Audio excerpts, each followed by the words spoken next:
Good afternoon, I hope you're well. This video is only going to be for a couple of people who are in a particular situation where they can't seem to get Final Fantasy XIV working through normal means with the new Proton GE by, what was his name? Glorious Eggroll. Um, you'll find that a lot of the problems that I have experienced come from the fact that I didn't reinstall Final Fantasy XIV after installing the Proton layer.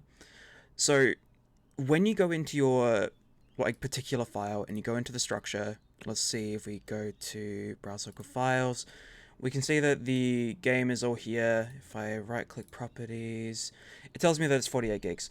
Now, when I first started with this, it wasn't obviously 48 gigs, it was around the 52 megabyte mark, which means, which I found out, turns out you don't actually have the launcher enabled, which is why you get that grey screen with the Final Fantasy logo, which then, after a couple of seconds, gives you a small scroll bar on the side.